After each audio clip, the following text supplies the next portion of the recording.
Welcome back to the Kosher Convert. Today we're continuing our series on Indian food. In our last episode, we made a traditional chicken curry, and you may have been wondering, how am I supposed to serve this? And it's true, most Indian dishes are a little bit liquidy, the consistency is kind of like a sauce, and really they aren't meant to be eaten alone. That's why rice is so important in this type of cuisine. It serves as a kind of foundation for all the other dishes. And so today we're going to make pilau rice. The ingredients for pilau rice are 3 cups of water, 2 cups of basmati rice, a half a teaspoon of turmeric, and then separately we're going to be cooking in 3 tablespoons of butter or margarine. And again, this is going to be parve, so this is earth balance because never use margarine. It's full of trans fat, so a good parve butter alternative. In that 3 tablespoons, we're going to be cooking 4 to 5 bay leaves, 2 sticks of cinnamon, and about 2 tablespoons of fresh ginger. Now, you could use a ginger paste, but I think fresh ginger gives you a better result. The reason I have ginger out here is because I wanted to kind of demonstrate the best way that I found to work with fresh ginger. I tried all of the different things that are out there for chopping ginger, a microplane, ginger graters, all different kinds of choppers, and I found that they all had kind of problems. And if you look in a piece of fresh ginger, you have all these little hairs. The best way that I found is to cut it against the grain of the fibers so that you actually cut the fibers and then just put those chunks into a small food processor, chop that up, and you get a very nice grated fresh ginger that doesn't have all the little hairs stuck everywhere, and you don't get bits of the long hairs, which is really unpleasant. Now you just combine the rice, water, and turmeric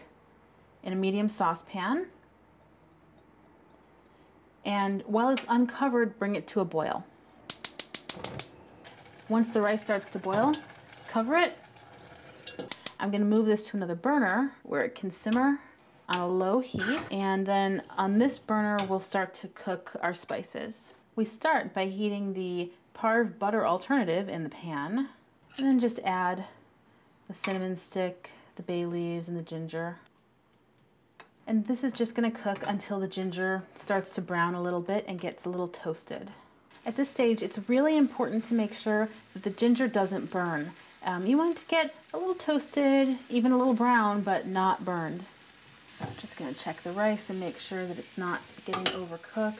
It's looking good. Okay, I think that looks pretty good there. That's a nice color. And it looks like the rice is done, so we're just going to combine these off the stove. Once both of those have cooked, you're going to get a beautiful yellow color on the rice, and that's of course from the turmeric. And you have a nice toasted ginger, and so now we're going to combine those two and then season the rice. And just mix everything together. And if you're worried that your guests are going to eat the bay leaves, you can pick them out at this stage, but they're pretty easy to spot.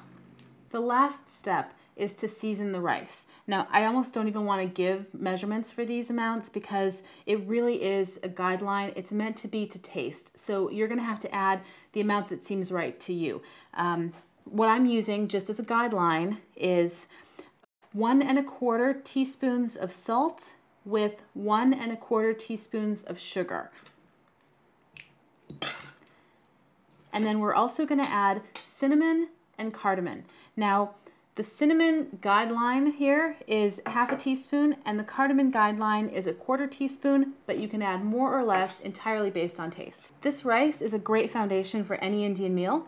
You can serve it with the traditional curry that we made in our last episode, and in our next episode, we'll continue the series with a vegetable side dish. B'teavon.